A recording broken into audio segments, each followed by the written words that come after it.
ঘুষকাণ্ডে যুক্তরাষ্ট্রের আদালতে অভিযোগ আনার পর এই প্রথম এই নিয়ে কথা বললেন আদানি গ্রুপের প্রতিষ্ঠাতা গৌতম আদানি। গত শনিবার ভারতের উত্তরাঞ্চলীয় শহর জয়পুরে এক অনুষ্ঠানে তিনি বলেন, ব্যবসায়িক আইন কানুন প্রতিপালনে বৈশ্বিক মান অনুসরণে তার কোম্পানি অঙ্গীকারবদ্ধ। $26.5 কোটি ঘুষকাণ্ডে যুক্তরাষ্ট্রের নিউ ইয়র্কের ফেডারেল কৌঁসুলিরা 20 নভেম্বর গৌতম আদানি ও তার কয়েকজন সহযোগীকে অভিযুক্ত করেন। এই অভিযোগ মাত্র 2 বছরের মধ্যে ভারতীয় কোম্পানিটির জন্য বড় ধাক্কা হিসেবেই আসে। এ কারণে ভারত ও দেশটির বাইরে তোলপাড় সৃষ্টি হয়। এই ঘটনার পর আদানি গ্রুপের সঙ্গে হওয়া বিদ্যুৎ চুক্তি পুনর্মূল্যায়নের ঘোষণা দিয়েছে ভারতের একটি রাজ্য। আদানিতে নতুন করে বিনিয়োগ না করার ঘোষণা দিয়েছে ফ্রান্সের টোটাল এনার্জিস। আদানি বিতর্ক নিয়ে ভারতের পার্লামেন্ট অধিবেশনও বিঘ্নিত হয়। পুরস্কার বিতরণী অনুষ্ঠানে গৌতম আদানি বলেন, আদানি গ্রিন এনার্জি কোম্পানির ব্যবসায়িক আইন কানুন প্রতিপালন নিয়ে 2 সপ্তাহেরও কম সময় আগে যুক্তরাষ্ট্রের পক্ষ থেকে আমরা অভিযোগের মুখোমুখি হয়েছি। এবারই প্রথম এই ধরনের চ্যালেঞ্জের মুখে আমরা পড়িনি।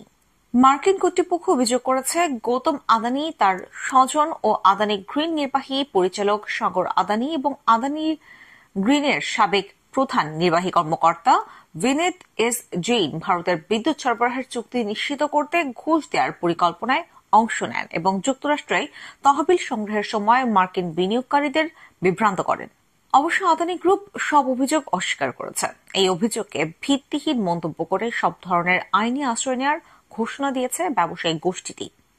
অনুষ্ঠানে গৌতম আদানি বলেন, আমি আপনাদের বলতে পারি, প্রত্যেকটি আঘাত আমাদের আরো শক্তিশালী করবে এবং প্রতিটি বাধা হবে আরো দৃঢ়তার সঙ্গে আদানি গ্রুপের সামনে এগিয়ে যাওয়ার এক একটি ধাপ।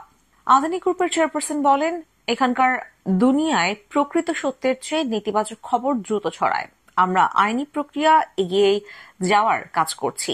আমি আরো ব্যবসার আইন কানুন প্রতিপালনের ক্ষেত্রে বৈশ্বিক মান বজায় রাখার বিষয়ে আমাদের অকুণ্ঠ অঙ্গীকার পুনর্ব্যক্ত করছি।